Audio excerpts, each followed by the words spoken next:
já daqui a pouco, o último debate televisivo para as eleições europeias. Reúne os 9 candidatos que não têm representação parlamentar e começa às 10h30 da noite, com 100 minutos de duração. Faltam, portanto, cerca de 15 minutos para o início desse debate, que vai poder ver em direto, em simultâneo, na RTP3 e na RTP1.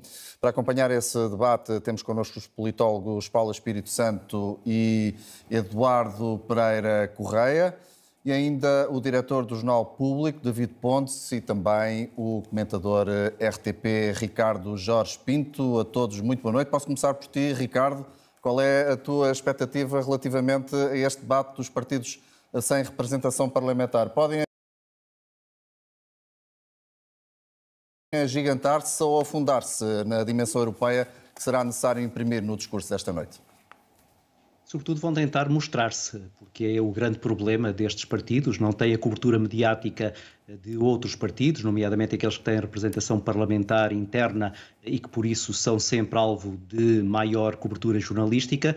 Estes aqui têm programas eleitorais que muitas vezes as pessoas nem sequer conhecem e têm rostos que são, em grande parte, completamente ignorados por grande parte do eleitorado, e por isso estes momentos são particularmente importantes, porque dão a conhecer esses rostos e dão a conhecer algumas ideias. Agora, tem aqui riscos também, porque muitas vezes, nessa tentativa de compactar ideias que sejam até impactantes e que de alguma maneira os faça sobressair, podem, muitas vezes, por tentações um pouco mais atrevidas ou radicais, poderem afastar até algum eleitorado que possa achar esse discurso pouco compatível com aquilo que são neste momento as preocupações, que eventualmente poderão até ser melhor espelhadas para esse eleitorado pelos partidos que nós estamos habituados a ter mais tempo para expor as suas ideias e que por isso mesmo têm uma amplitude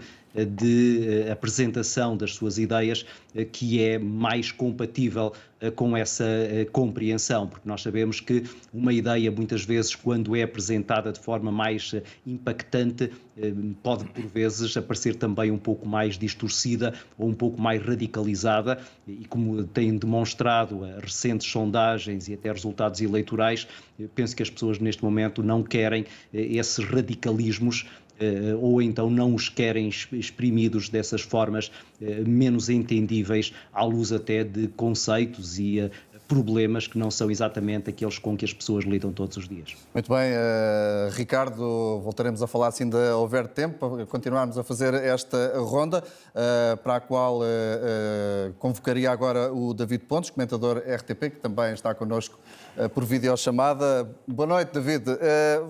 Como é que antevês este debate? Pensas que vai ser muito marcado por questões ideológicas ou por questões mais práticas sobre aquilo que estes partidos pensam, na verdade, fazer se conseguirem chegar ao Parlamento Europeu?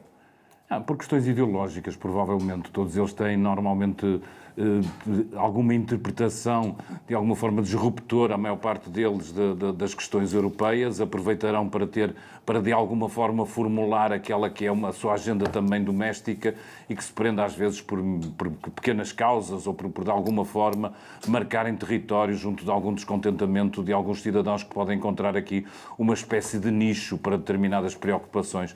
As expectativas são sempre, obviamente, como cidadão, como jornalista, como alguém que liga a estas coisas da política, que o debate seja minimamente cordato, capaz de ser algo esclarecedor, pelo menos naquilo que diz respeito à personalidade de cada um dos partidos, mas também claramente à personalidade de cada um dos candidatos, e sempre esperar também que, sendo eles, em alguns casos, candidatos bastante disruptores, o debate não seja marcado por isso, não seja uma espécie de caixinha de surpresas em que nós temos que lidar mais com a personalidade vincada de alguns deles do que propriamente com as suas ideias, por muito erradas ou por muito complicadas ou às vezes um bocadinho absurdas que sejam algumas delas.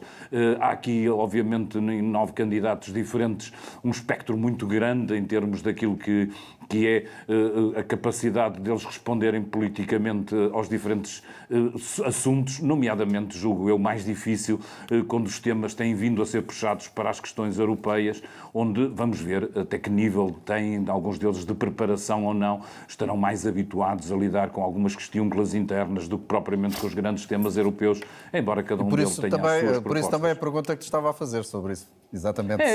Vamos ver o grau de preparação, vamos ver a capacidade de cada um deles. Acho que há alguma curiosidade, porque eles são, obviamente, aqueles que concorrem por fora, que não têm garantido capacidade, não têm garantido votos, não têm garantido uma grande máquina partidária. Alguns quadros são quase inexistentes, se quisermos olhar para aquilo que têm sido as suas intervenções públicas, mas há sempre curiosidade de vermos aquilo que aparece de novo e alguma capacidade que têm tido até no passado alguns destes partidos de, numa eleição que é necessária, diferente como esta europeia, de conseguir, num todo nacional, congregar o número de votos para chegar lá ou para chegar perto de entrar no Parlamento Europeu. Muito bem, David, a mesma conclusão, se ainda tivermos tempo para falar, assim faremos, porque estamos na contagem decrescente para esse debate marcado para as 22h30. Paula do Espírito Santo, olá, boa noite. Politóloga do Instituto Superior de Ciências Sociais e Políticas. Para estes partidos sem representação parlamentar, hoje é o dia da verdade. É um dia muito importante. Acreditas que pode sair daqui alguma representação na Europa da política? É difícil, porque estamos a falar de um único círculo, estamos a falar de uma eleição muito competitiva do ponto de vista daqueles partidos que já têm representação parlamentar na Assembleia da República, e também sabemos que estes partidos provavelmente aspiram sobretudo a um posicionamento agora, a ganhar aqui algum lastro do ponto de vista Para se mostrarem, como dizia, penso que o Ricardo Para se mostrarem, Jorge Pinto. é importante porque os partidos têm sempre uma caminhada que tem que ser feita. Aliás, nós vemos também que esse rompimento, essa passagem para a notoriedade, para a representação política, seja num Parlamento, no caso da Assembleia da República, ou até mesmo no Parlamento Europeu, exige algum tempo. E esse tempo é um tempo muito disputado também com as outras forças políticas, mais tradicionais ou mais antigas, e não é fácil entrar precisamente nessa, estar à linha d'água ou passar precisamente a ter esse reconhecimento por parte do eleitorado, até por um motivo muito concreto. As eleições para o Parlamento Europeu têm uma dinâmica de voto útil também muito forte. Os eleitores também acabam por canalizar a sua escolha. O que é que se pode consubstanciar aquilo que acabaste de dizer? Que também tem uma componente de voto útil muito relevante. Significa que os eleitores tentam não desperdiçar o voto e tentar perceber também onde é que o voto vai ser efetivamente aproveitado, mesmo sabendo que há um círculo único, ao contrário ou de forma diferente do caso das eleições para a Assembleia da República, mas procuram também que o seu voto seja depois consequente do ponto de vista da escolha partidária.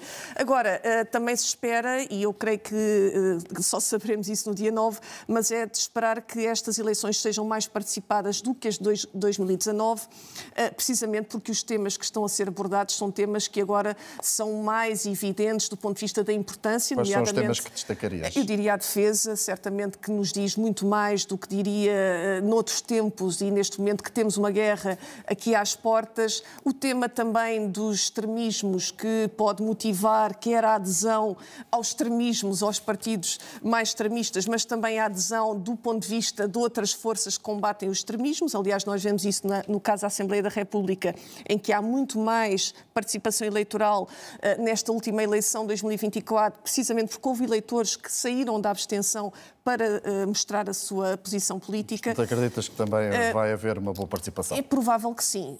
O jogo está renhido, mas estes partidos têm um caminho importante a fazer e começa aqui também nestes palcos que lhes dão maior visibilidade. Muito bem. Eduardo Pereira Correia, boa noite. Qual é a sua expectativa em relação ao debate com estes partidos sem representação parlamentar? O que é que vai estar hoje, principalmente, em jogo na nova SBE de Carcavelos? Este debate com partidos mais pequenos é sobretudo um teste à democracia. Isto é a forma como a democracia encontra de ver todos aqueles que são uma minoria, que vão fazer uma procura daquilo que é o seu espaço, da sua representação, para tentar encontrar aqui um voto útil, aquele voto útil que a Paula falava muito bem ainda agora. Já agora só acrescentar uma questão. Eu penso que haverá outro motivo que poderá ajudar a uma grande participação. Será também o facto de que estas são as primeiras eleições que nós vamos passar a ter umas listas digitais. Isto é, o cidadão pode votar em qualquer lado. Não precisa de votar na sua área de residência nem na sua mesa de voto. Pode estar no Algarve, pode estar no Norte, pode estar na sua casa de férias, pode ir à terra, porque nós sabemos que é um fim de semana. Pode beneficiar estes pequenos partidos também? Pode beneficiar, sobretudo, todos os partidos. isto é, a afluência às urnas tem uma razão para ser maior, pelo facto das pessoas terem a possibilidade de votar em qualquer lado. Isto é, as pessoas antigamente estavam habituadas, e isso vai acontecer também nas eleições autárquicas, quando vierem a seguir, porque é impossível existirem boletins em todos, mas nestas eleições, nas eleições europeias, como é um círculo único, e poderá acontecer o mesmo também nas eleições presidenciais, poderá ser o voto feito em qualquer lado. Portanto, as pessoas já não precisam de votar na sua área de residência, podem votar a qualquer lado. E, portanto, nós esperamos que isso já não seja aquele motivo de não ir votar porque estávamos de férias ou outra coisa qualquer. Agora, este debate é importante porque estes pequenos partidos vêm não só trazer a ideia daquilo que são as minorias e a sua importância, como também a diversidade ideológica. Isto é, nós temos que compreender politicamente, não se deve olhar para as questões de valores políticos exclusivamente para aqueles partidos que nós conhecemos. Existem muitas mais. E é este momento, e aqui, por isso é que eu digo que é um verdadeiro teste à democracia, é neste momento que este debate acaba por trazer a imagem destas pessoas que não têm muito espaço. Estes pequenos partidos não têm espaço diariamente, nem nas notícias. Mas é com este debate que podem vir a crescer? Não, neste debate se conseguem mostrar e conseguem pelo menos debater, isto é, conseguem estar de alguma forma a par com outros que estão nas mesmas circunstâncias. Têm uma proximidade ao eleitorado maior, que já estão habituados, alguns deles através das redes sociais, porque têm poucos meios e, portanto, é a única forma de chegarem ao eleitorado, mas aqui conseguem chegar ao país inteiro, conseguem chegar ao mundo. Portanto, aqui eles têm um espaço, ainda por cima o debate é transmitido também para vários países. RTP3 em simultâneo. Para vários países e, portanto, eles têm a capacidade aqui de se demonstrar. Agora, também tem, como é óbvio, desvantagens. Há uma fragmentação do voto.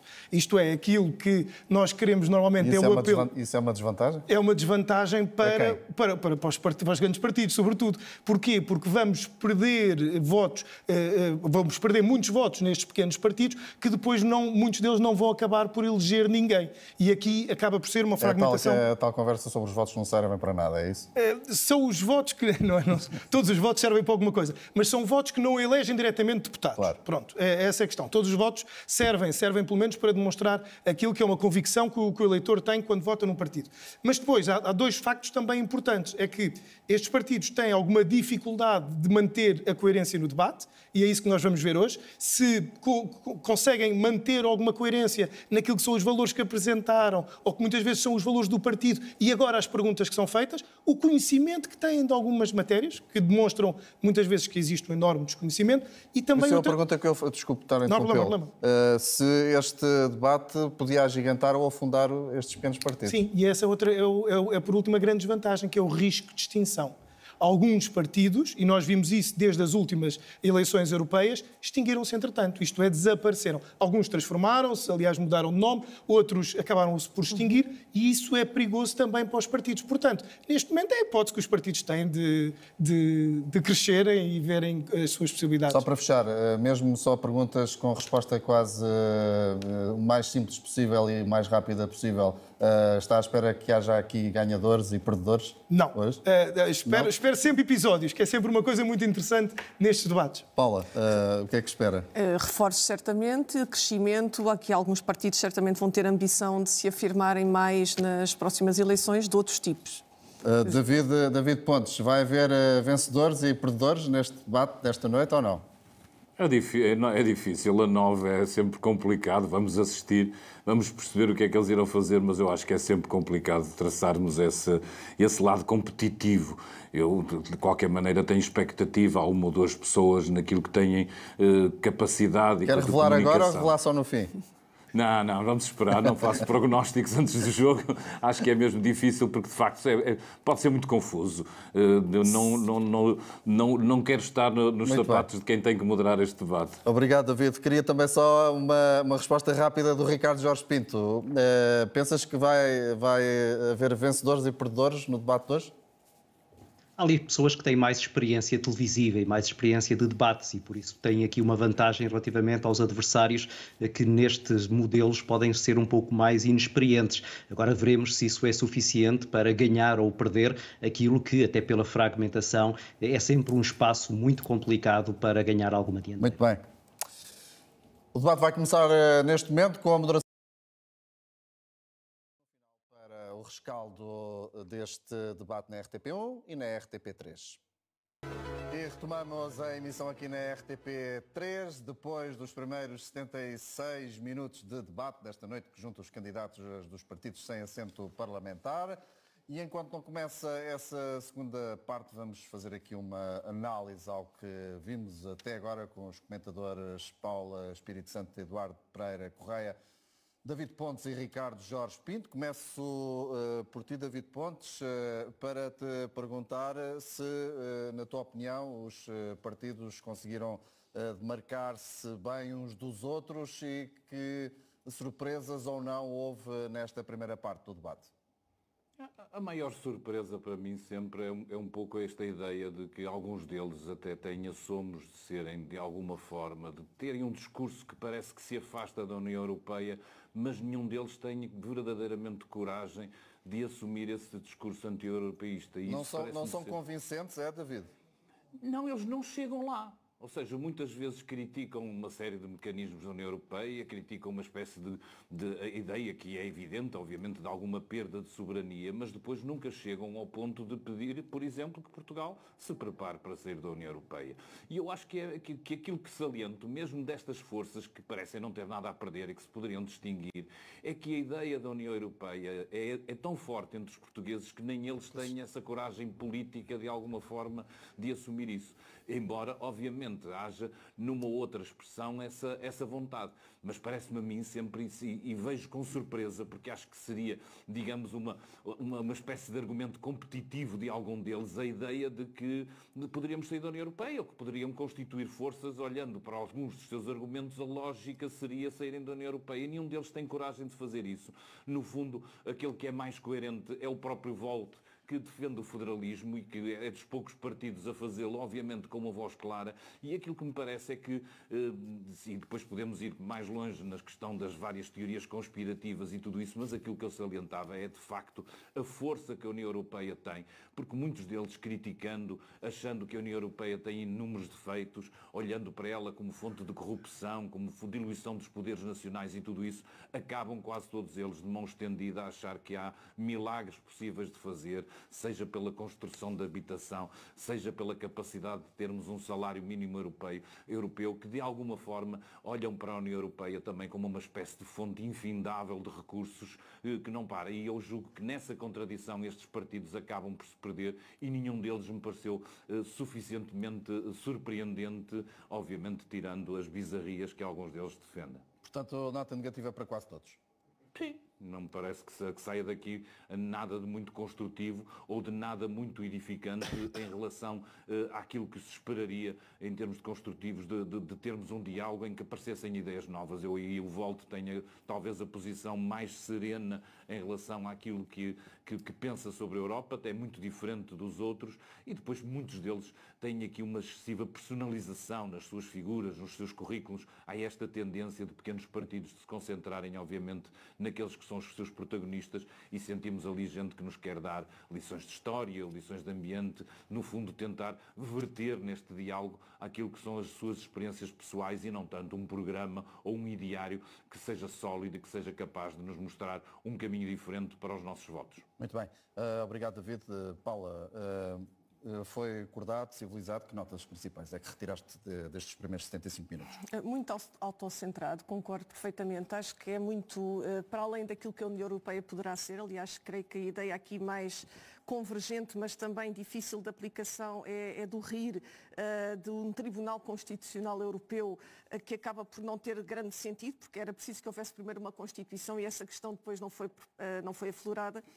Mas é interessante também aqui, eu estava aqui a fazer uma espécie de um jogo na defesa, e o tema da defesa, do a favor e do contra, e percebe-se que o Volt, de uma maneira muito clara, também se afirma a favor do exército europeu, ou, por exemplo, o MPT, também o preparar-nos para a guerra. A nova direita aqui com uma ideia do desenvolvimento também do ponto de vista da indústria do armamento, não utilizou estes termos, mas também a preparação para a guerra, e depois temos aqui um conjunto de partidos que se afirmam contra. mas contra de uma maneira também muito enfática, muito emotiva, o MAS, o ERGT, o ADN, que dizem que o que nós precisamos, ou o PTP, o que nós precisamos é preparar-nos para a paz, mas também não o assumem nem dizem exatamente como.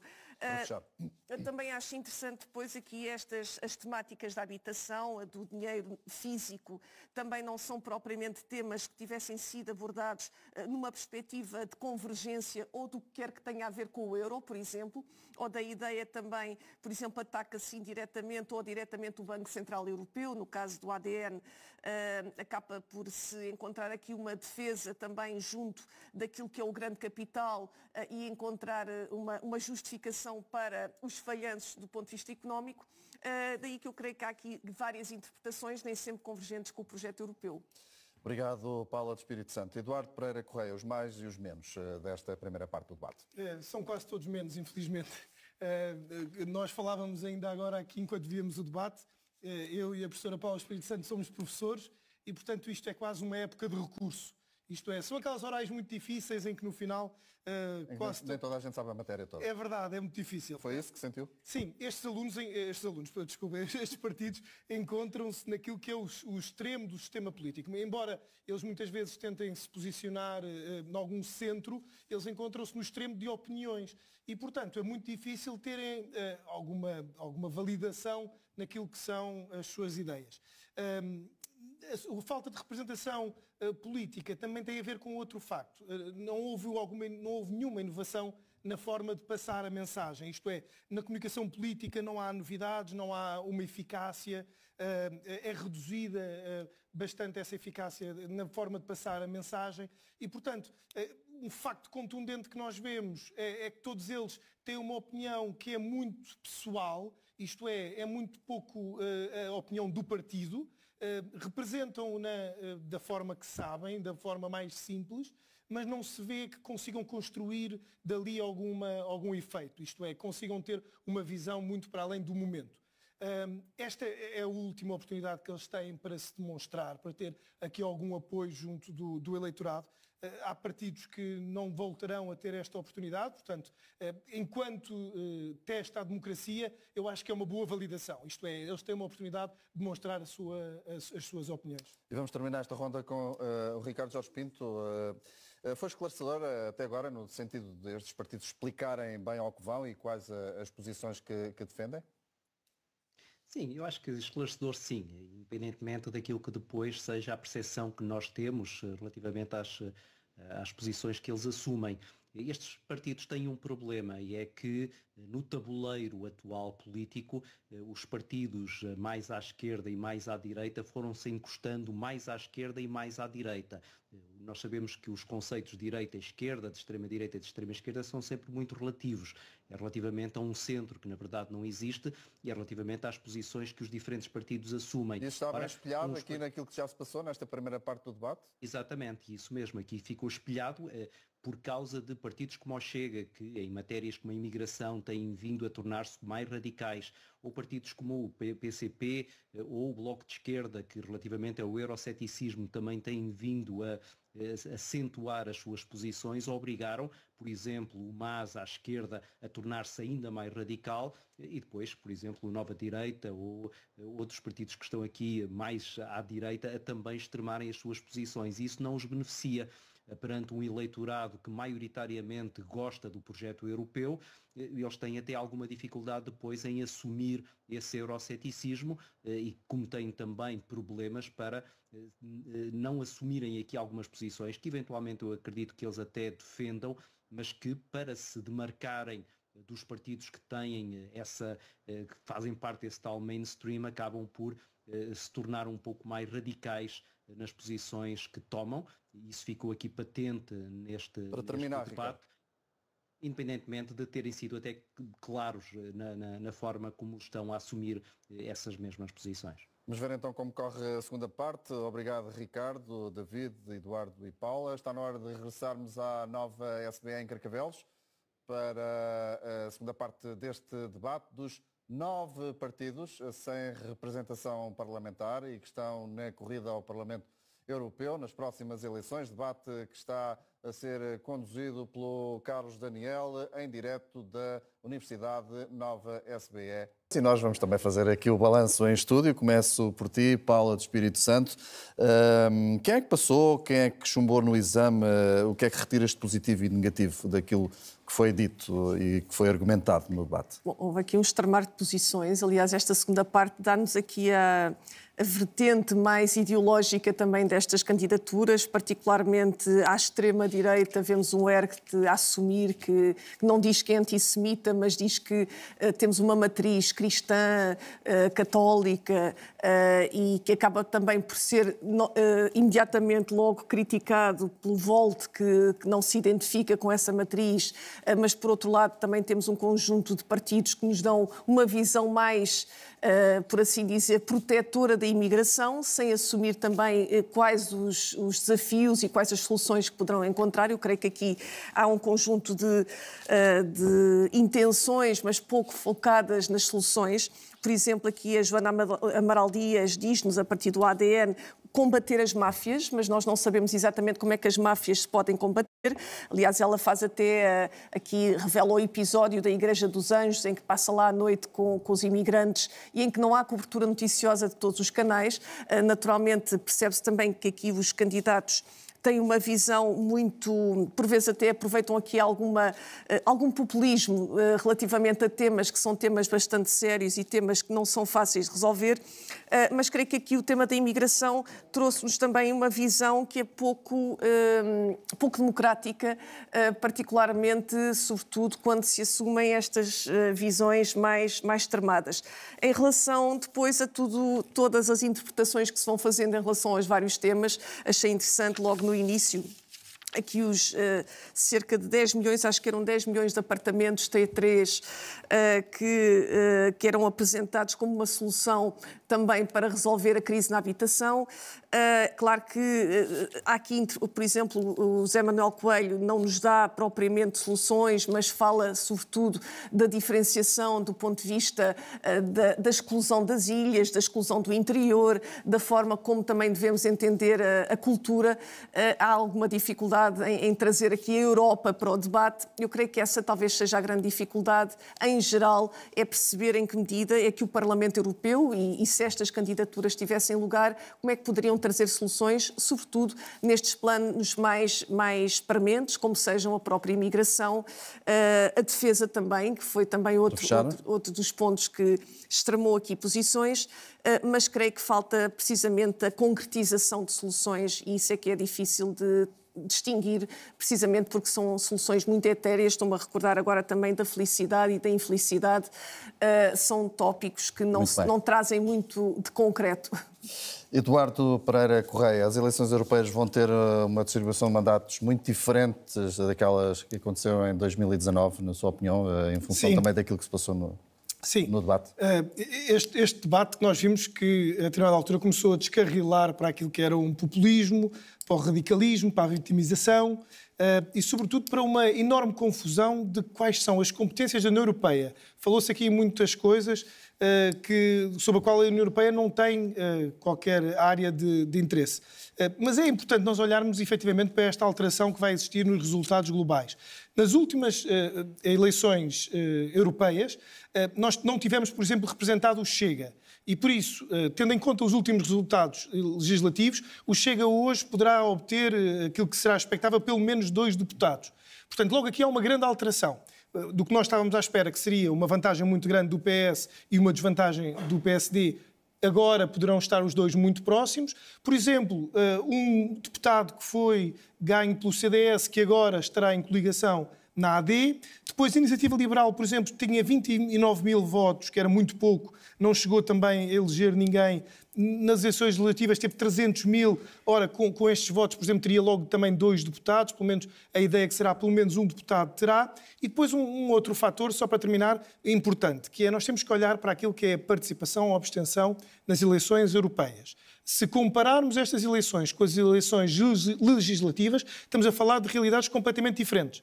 A participação nestas eleições, estamos a falar de 30%. É das participações mais baixas. Tem vindo a reduzir-se nos últimos atos. Teve 36%, depois 32% e no último ano 30%. Mesmo com esta alteração que vai existir da possibilidade do voto em qualquer mesa de voto, dos cidadãos poderem votar em qualquer sítio, não se presuma que tenha pelo menos uma participação tão grande como as eleições legislativas. E por isso ainda mais incerto será o resultado que se pode esperar com estes novos partidos que vão fazer parte deste arco, como também destes pequenos partidos, que algum deles possa vir a aspirar pelo menos um deputado. É uma boa questão. Será que algum destes partidos se vai intrometer? Ricardo Jorge Pinto, que balanço fazes do debate destes partidos sem representação parlamentar? Pois estes partidos têm um problema devidamente identificado, que é, na verdade, para se poder eleger um eurodeputado é preciso cerca de 5% da votação, e isso é uma fasquia particularmente alta para qualquer um destes partidos, que tem pouca visibilidade mediática e que tem, sobretudo, muita dificuldade em mobilizar o seu eleitorado, por reduzido que ele seja, não só porque não tem meios financeiros para o fazer, mas porque essa desatenção mediática os obriga, por exemplo, em momentos como este, a extremar um pouco as suas posições e, desse ponto de vista, torná-los ainda mais vulneráveis. E foi isso que se viu neste debate, sobretudo nesta segunda parte, com posições que podem até cair bem junto de pequenas bolsas de eleitorado, mas que de uma maneira geral os tornam quase como extraterrestres naquilo que é um sistema mediático que está muito mais a fluir para um centro mais moderado. E desse ponto de vista eles ficaram todos aqui em desvantagem. Tivemos aqui algumas teorias que são muito difíceis de argumentar racionalmente num debate um pouco mais criterioso sobre estas questões, como, por exemplo, achar que o problema demográfico se resolve em grande parte pondo os padres a ter sexo ou a ter filhos, ou então, como o Erga te defendia, achar que a imigração é, de uma maneira geral, negativa e que se deve combater, em particular por causa dos riscos dos muçulmanos virem a tomar conta da Europa. Enfim, são matérias que, sem querer discutir a sua benevolência, me parecem muito difíceis de ser, neste momento, algum ímã para um eleitorado que é em grande parte europeísta, mais moderado relativamente a estas matérias, independentemente de, em alguns aspectos, e o Chega, por exemplo, é ilustrativo para terminar, disso, Ricardo, possam ter posições mais radicais. Foi uma desilusão ou foi importante para o eleitorado este debate, David Pontes? E termino por ti, pedindo que fosses o mais sintético que pudesses. Mais sintético poder ser. Não acho que seja muito importante este eleitorado, que estes candidatos, que muitos deles vêm das catacumbas da internet, é lá que jogam o seu destino e é lá que tentam encontrar os seus eleitores. Não é bem aqui neste palco, onde claramente ficaram evidentes as suas fragilidades e também a sua desumanidade, nomeadamente nesta segunda parte do debate, quando ouvimos falar da imigração. Muitos deles não se afastam de uma ideia nativista e nacionalista serôdia.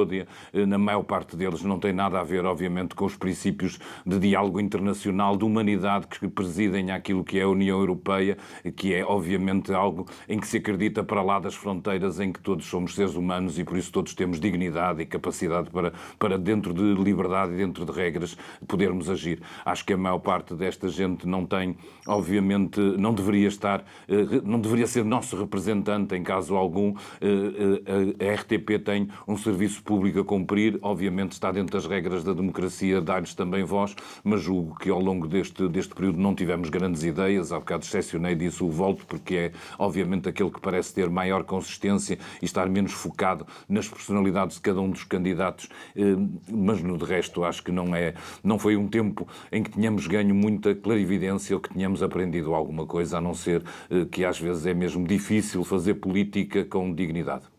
David Pontes, Ricardo Jorge Pinto, Eduardo Pereira Correia, Paula do Espírito Santo, muito obrigado por terem estado neste debate e nesta análise àquilo que se passou esta noite em Carcavelos, na Universidade Nova SBE, com os partidos que se candidatam ao Parlamento Europeu, mas que ainda não têm representação parlamentar. Ponto final.